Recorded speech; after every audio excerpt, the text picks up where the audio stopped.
Good morning. Good morning. Good morning. Da, da, da, da, da, da, da. Good morning. Good Good morning morning to to you you. and you and you You and and you. you. Oh, we're in good moods this morning. I don't know why. It's bloody half term. I've had the kids forever. Yeah, I know. It's coming to an end. It's because they're locked in their bedrooms now, and we're like, yes, we can record. We've learned a lot from Gary Hardnick. Stop it. Preparation for half term.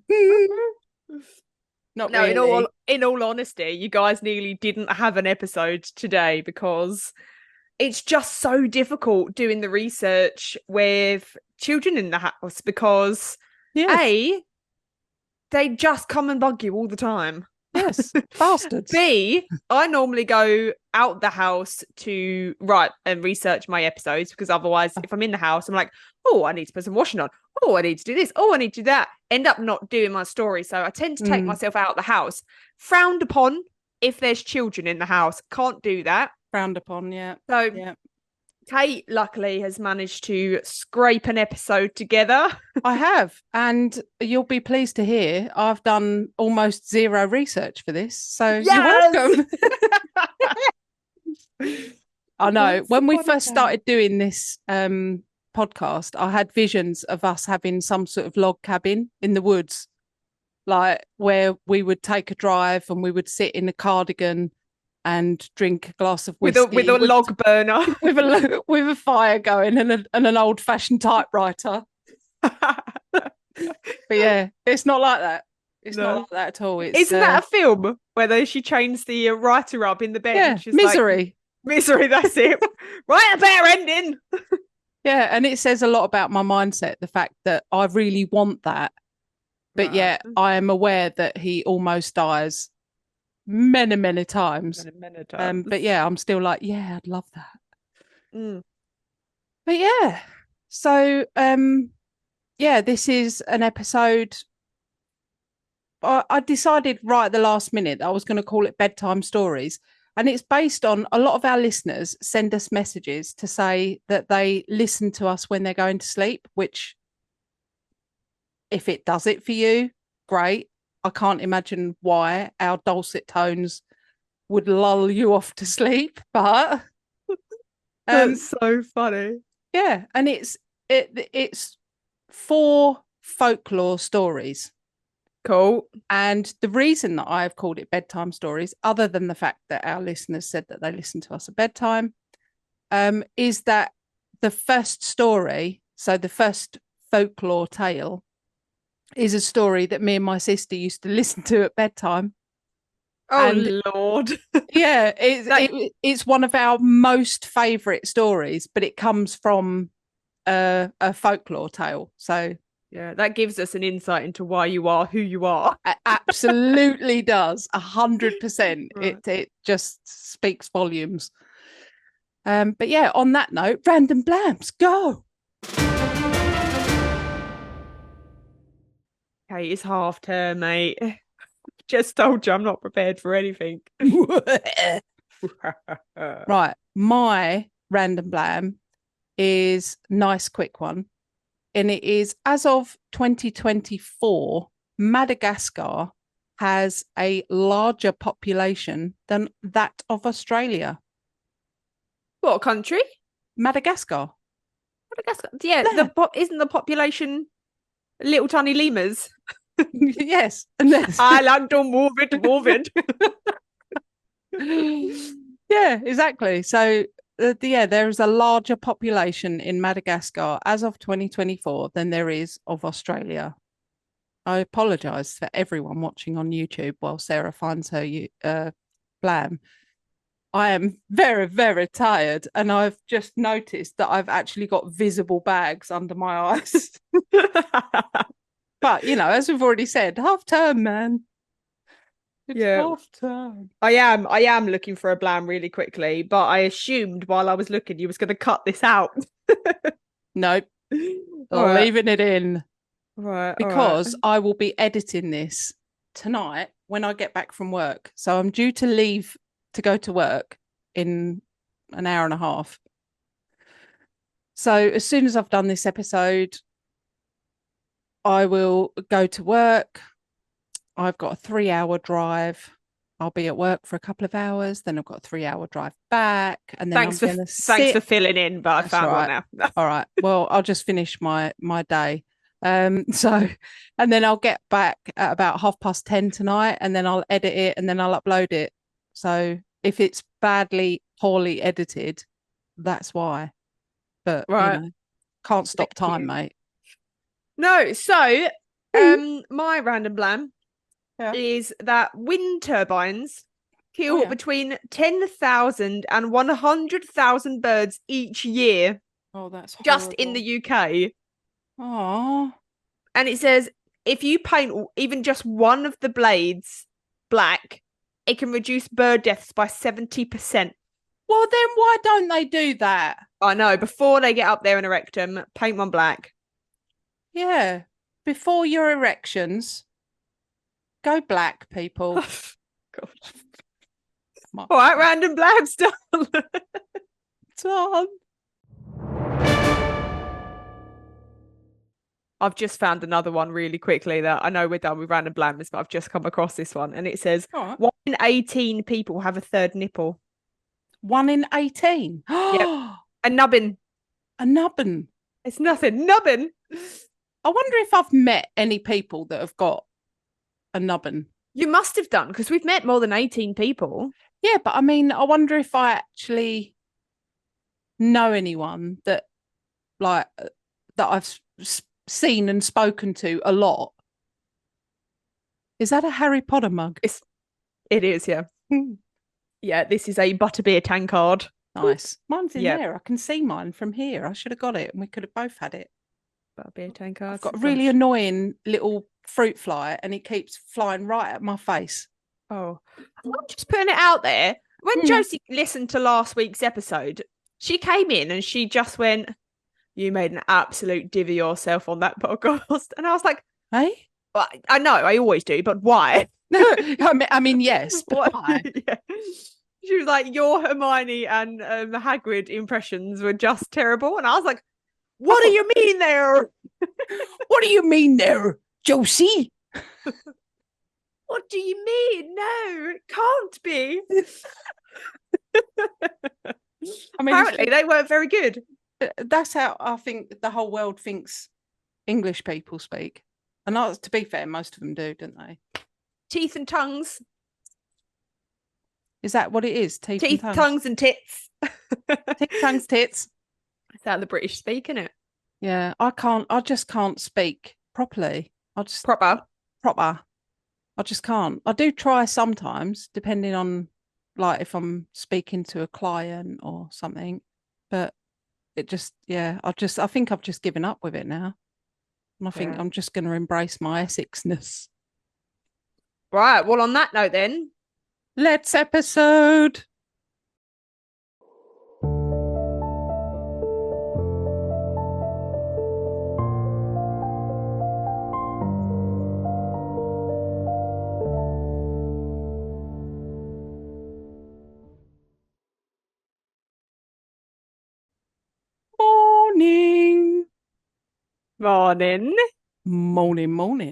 Morning indeed. A lot of my mornings get cut out by my microphone, don't they?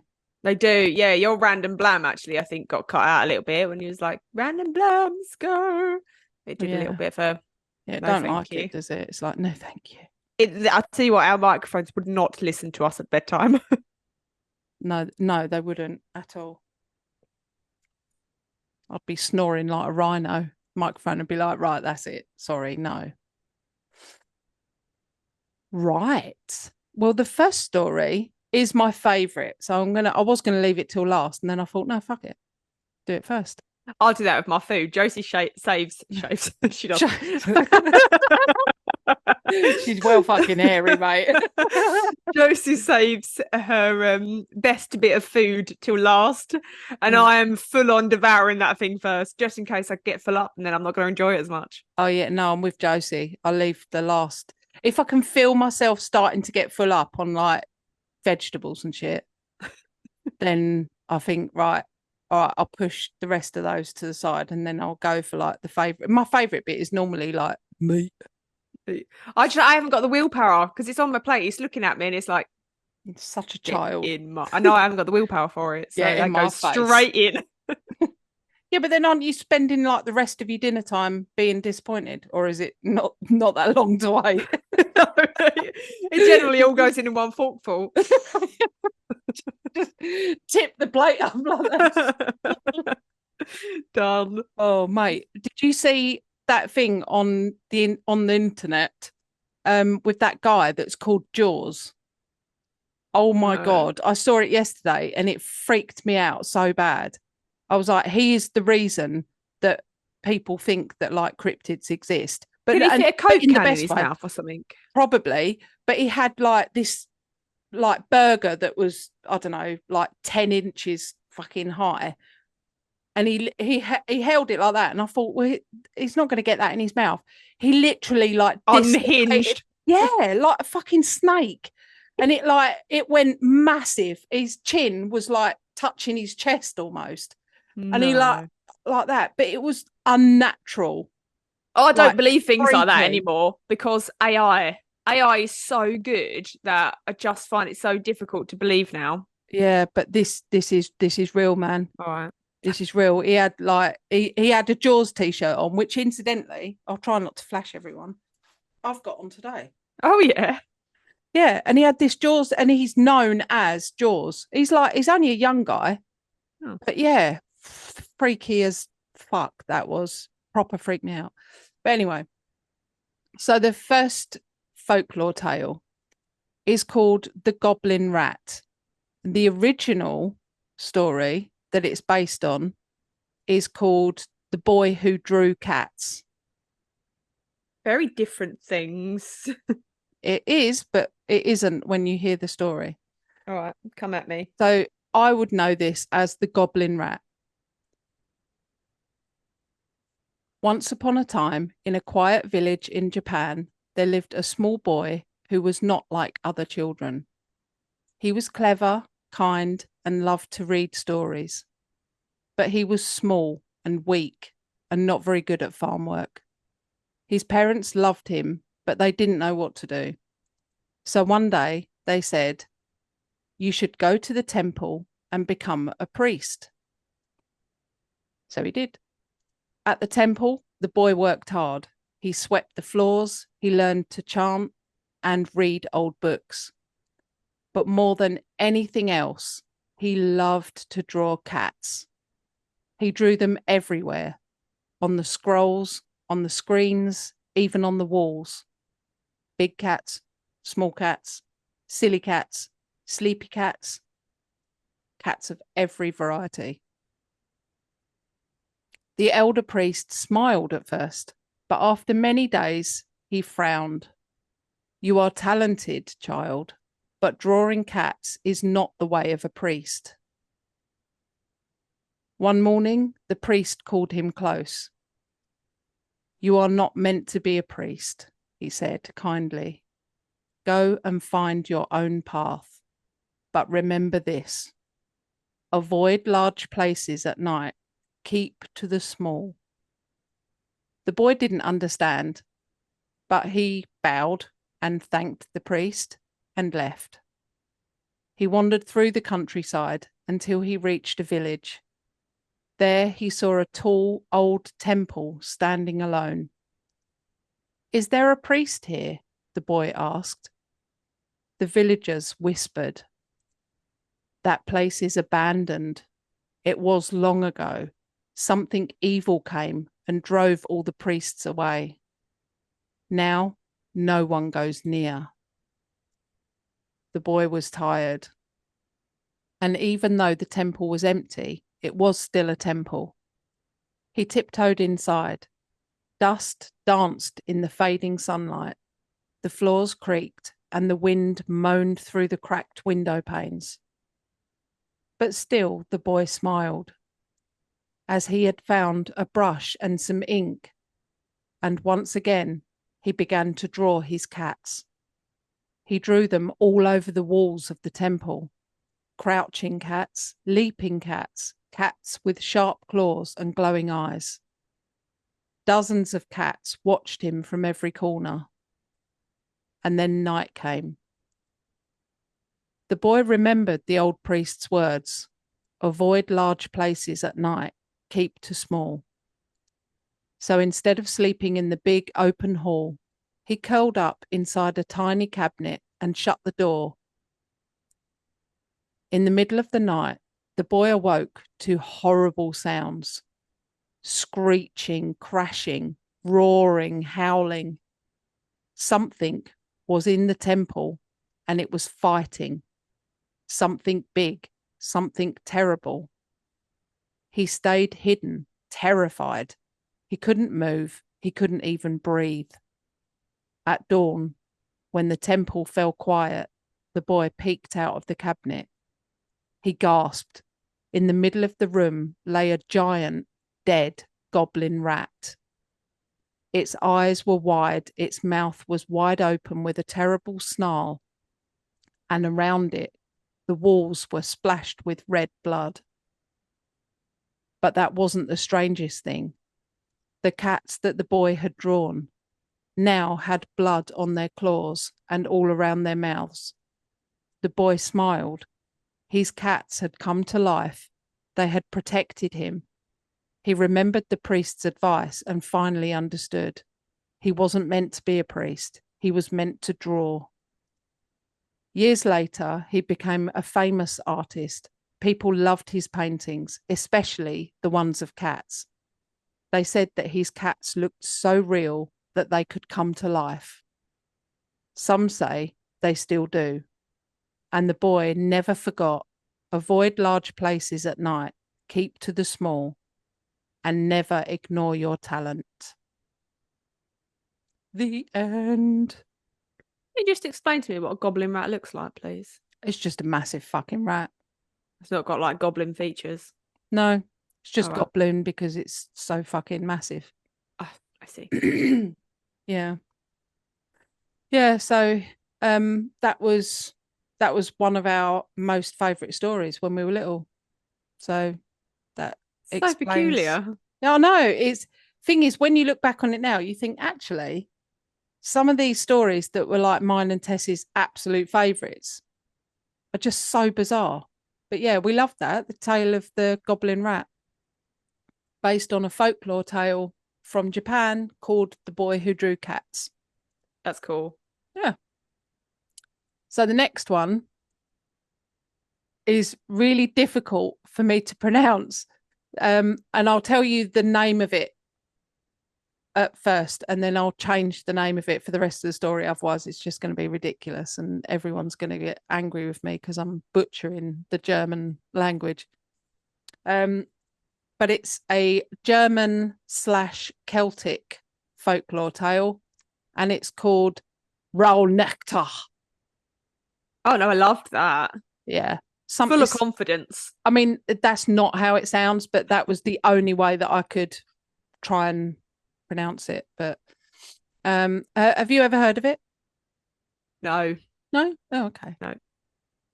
Well, this tale is really only told in winter. So it's a winter tale. So I felt a little bit weird mentioning it when it's not winter. Although it is a little bit today. It is a little bit wintry. So yeah, that'll do.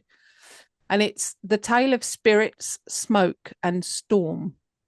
So I'll say it one more time. Rauhnächte is sometimes called smoke nights or rough nights. So I will refer to it as smoke nights.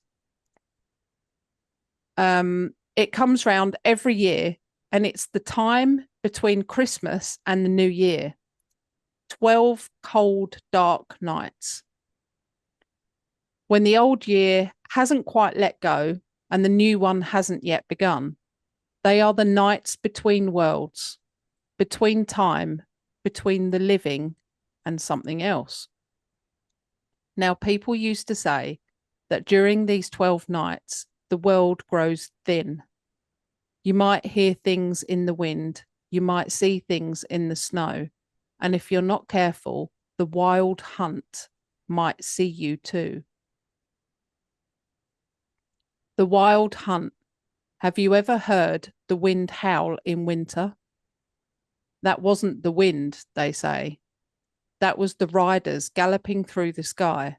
Spirits, ghosts, and dark creatures, all following a great leader. In some places, he was Wodan, the old god with one eye and a long beard. In others, it was Frau Holl, the snow witch with a cloak of stars. And in the deep Alps, it was Perchta, half beautiful, half hideous, and feared by all. The hunt rides fast, they say, and it hunts souls. The lost, the foolish, the crazy, and the lazy.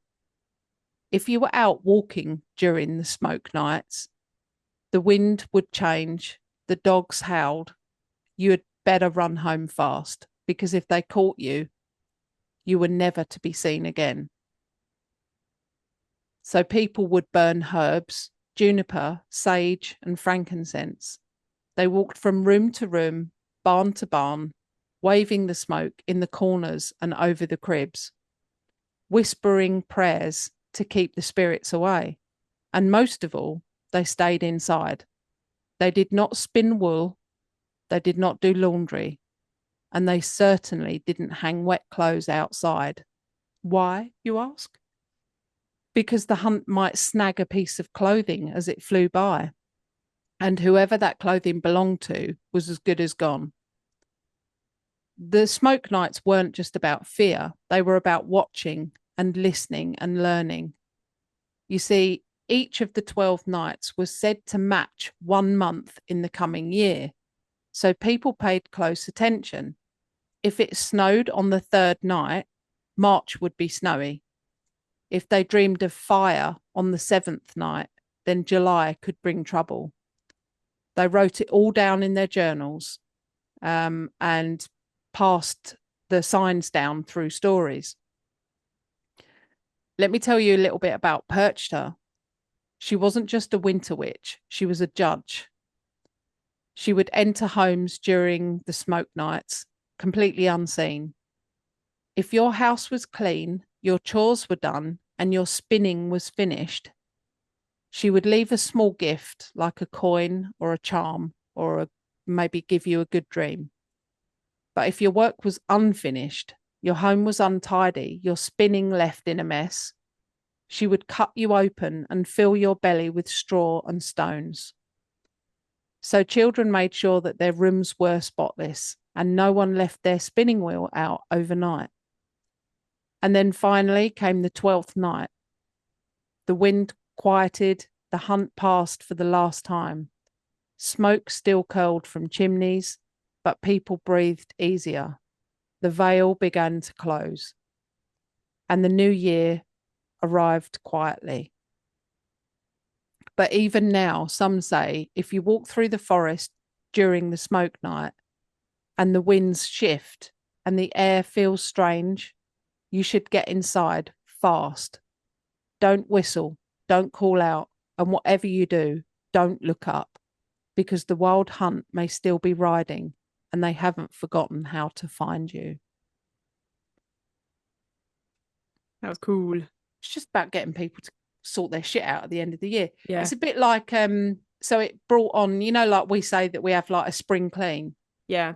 So that's what predominantly this folklore tale, that's what that would be about. So after Christmas, you would have like the 12 nights to basically like get your shit in order, make sure your house was clean, you weren't having loads of washing hanging outside or anything like that. You'd done all your spinning.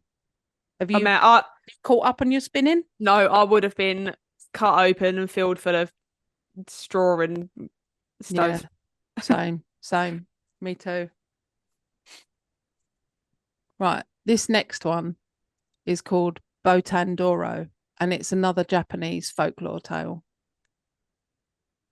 Long ago, in the streets of old Idu, I don't know if that's how you pronounce it, and I apologise.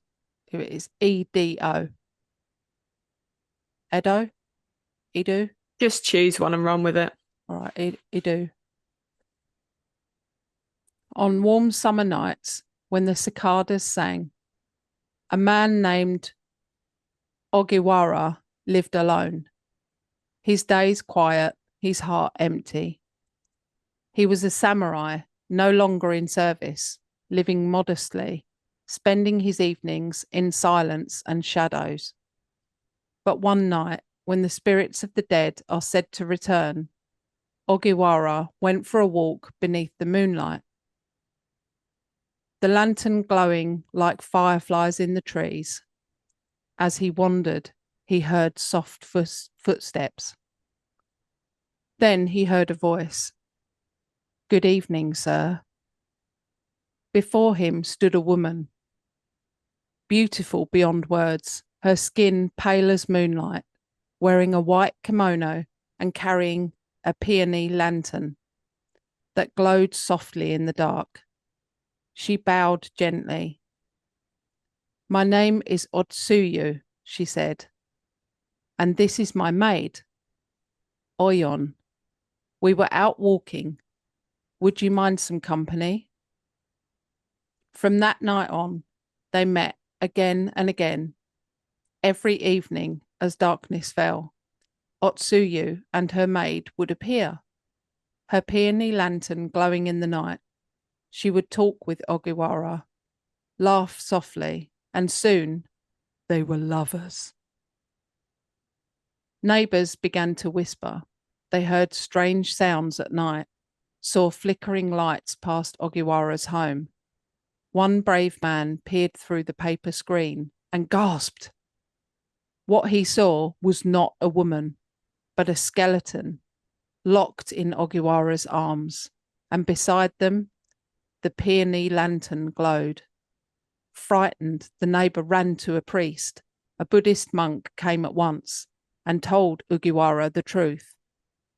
"The woman who visits you is not among the living. She is a spirit. Otsuyu died last summer. You must protect yourself." The priest gave him protective charms. Ofuda, paper seals marked with sacred words. They placed them on the doors and the windows, even the roof. "As long as you stay inside," said the priest, "she cannot reach you." That night she came again.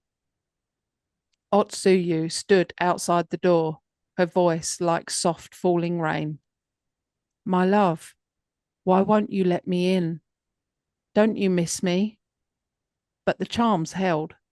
Ogiwara stayed inside, heart aching, until the voice faded. But love, even haunted love, does not fade so easily. Ogiwara grew pale and thin. He couldn't eat, he couldn't sleep.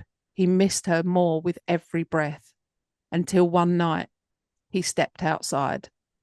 He followed the glowing lantern and vanished into the darkness. The next morning, they found him at the cemetery, lying across a grave, cold and lifeless, his arms wrapped around a skeleton. It was her grave. The peony lantern lay at his side, still glowing. And so they say that sometimes on warm nights, if you walk in the quiet lanes of old Edo, you may see a pale woman with a lantern of peonies. She may smile at you softly, sweetly, but be warned, some love stories are meant to end, and some never do. Bum, bum, bum. Bum, bum, bum. So that's quite a famous one, and apparently it is a film as well. It's a famous story. Or Japanese. Japanese one, yeah. It's famous folklore. I love Japanese films, Japanese TV shows, It's Japanese. so intriguing, isn't it? It Yeah, really, really manga. intrigues me. Yeah, I think the Japanese, I think they're just so creative and so smart. but also so Amazing. Spiritual uh as well. you bet so emotive and Mm, so passionate as well. yeah, When like some of the TV shows that I've watched, they're the actors like Squid Games, if you've ever seen Squid Games, yeah, yeah. the passion that comes out of them when they're acting and things is It is incredible. And Japan, yeah. I would love to go to Japan. Oh yeah, it's been on my bucket list for ages. Yeah, so if any of our listeners in Japan fancy Hosting us hosting a sleepover, we're up for it. and Um paying for my ticket as well because yeah, getting maybe getting us a flight each and yeah, buying all our food. Oh, if you fancy it, yeah. Never know. Okay, and the last one is a folklore tale from the Algonquin people, which is Native American. I hope I've got that term right. I think yeah, it's Algonquian. yeah. And it's the story of the Wendigo, which a lot of people have heard of. I don't know. Have you heard of it, Sarah? I've heard the name, but I couldn't tell you what it is. Okay. I'll tell you. Thanks. Long ago, before the snow came down forever, the forests were deep and the winters were long.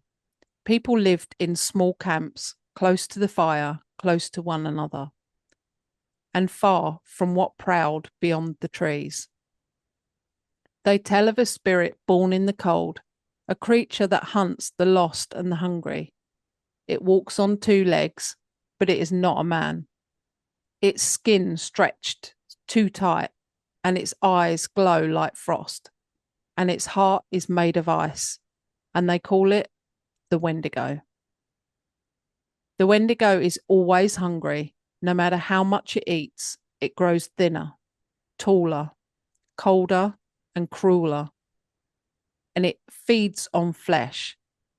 But worse than that, it feeds on greed. It feeds on desperation. One winter, when the snow had never stopped, a hunter named Makwa was caught in a blizzard. His family waited in a small lodge, wood almost gone, bellies nearly empty. Makwa had gone out alone, looking for deer, for rabbits, for anything at all to keep them alive. The wind howled, the sky disappeared. Days passed. Makwa had no fire, no food, only cold. That's when the voice came, soft at first, like cracking ice. Eat, and you will live. He didn't know where the voice came from, but suddenly he was not alone. Something stood amongst the trees, tall as a pine, with long arms and hollow eyes. Eat, and you will be strong. The snow around it steamed with breath. Its mouth was red. Makwa turned and ran through the storm, through the trees, through memories of stories his grandmother had told. If you eat the flesh of your own kind, you will never be full again. You will lose your name and you will become the Wendigo. He ran for days, guided by nothing but fear. And when he reached his home, the fire was out, the shelter broken, and the people gone. The woods were quiet, too quiet. Now some say Makwa fell to his knees and wept. Some say he wandered back into the forest, calling for the ones he loved, hearing only the wind reply. And some say that on coldest nights he still walks the woods, tall, hollow-eyed, and hungry. So if you ever find yourself in a northern forest and the wind begins to speak your name and your fire burns low, do not listen, do not eat, and do not follow the footprints in the snow, because the Wendigo is still out there, waiting for the cold to settle in your bones so it can make a home inside you. Mm-hmm. So basically, what they're saying about the Wendigo is that when there was these harsh winters and people would be freezing cold and starving, they would resort to cannibalism. And if you resorted to cannibalism, you then became a Wendigo who was forever hungry. And the more you ate on human flesh, the hungrier you would be and the thinner you would become. And that's how these Wendigos came about. Oh, well, that's fair enough. You got one story that, you know, encourages people to clean up their house, and we've got another story that encourages people not to eat one another. And and another one that draw on the says, walls. Don't ignore your talent. If you've got a talent and you've got a passion of something that you really, really love doing, you need to do it. Harry Potter voices. Harry Potter voices, yeah. I love telling horrible stories about giant, hideous rats. And you do amazing impressions of the Harry Potter characters. I do. Give us your Hagrid one more time before we go. Oh, what do you want me to say? Oh, let me think. All right, there, first years. Nice. Come into me cabin. I don't know about that. Not that one, no. No, you over soaked it. Yeah, I'm not good at accents. What about a McGonagall? First years. I'll tell you what, my brain tells me exactly how it should sound. My mouth does something else. I'm just as surprised as everybody else when that comes out and it's not correct. Because she's Scottish, isn't she, in the film? Something like that, yeah. She's got a bit of an accent. Harry Potter. Oh, that's a bit better, yeah. I don't know who that was. That wasn't McGonagall, but no, I'm not even going to attempt it again. No, well, let's kind of quit while we're ahead, or let's quit before we lose the podcast altogether. Lose all our listeners. Yeah, we didn't have it. We didn't have. Well, we have got some shout outs, but we'll do it on the next one. All right. Well, we'll see you all. Yeah, thank you for that. Next week, I have when got the kids a are back to school. No, mine are back on Wednesday. I know they had 2.5 weeks off. Jeez, little buggers. I have got a story for next week. My goodness. Oh, really? Are you going to give us a little snippet, an idea of what it is? It is the worst, most gory and graphic one we've ever done. Oh, I don't know how I'm going to deal with that. So it is, I mean, it's just it was requested. 2 people requested this story, so I am doing it, but I will put in a trigger warning before I go into detail, and then so people can skip ahead and stuff. But it's a very interesting one because it will create a discussion. It asks questions, which is why one of the reasons I'm doing it. I don't like to just pick stories that I think, oh yeah, that's a good murder story. I like to do ones that evoke, that question. Well, yeah, it's doing why what, did that what we happen? enjoy, and also doing what perplexes us. Yeah. So yes, a very controversial, very interesting, very horrific case. Cool. Yeah. Oh well, I think I'm looking forward to it. Yes, it's good. It's good. Okay, but gory. I don't know I think you might have heard it. You might know who they are, but I don't think you'll know the depths of the story. Since I don't think a lot of people will know the depths of it. They'll know the surface. quite a lot with your episodes. I think. Oh yeah, I know that story. I've heard of that, but there's a whole load of stuff that I had no idea. Yeah. I like to get to the absolute depths of things. So lots and lots of information. Cool. Yes. All right. Well, we'll look forward to that. All right. Thank you very much. Thank you very much. See you next week. Catch you all later. Bye. Bye. If you have enjoyed listening to our episodes, make sure you rate us and leave us a review on whatever platform you are listening. We absolutely love hearing from you guys. So you can also help support our show by donating to our Buy Me a Coffee link. We will make sure that you get a massive shout out and a big thank you in our next week's episode. You can also follow us on social media at Perplexed Podcasts. We're on Facebook, Instagram, and if you want to see more videos and blooper reels, subscribe to our TikTok and YouTube channels. You can also email us your stories at perplexedpodcasts@gmail.com. And you can find all the relevant links in the episode descriptions. Thanks for listening. Bye. Bye.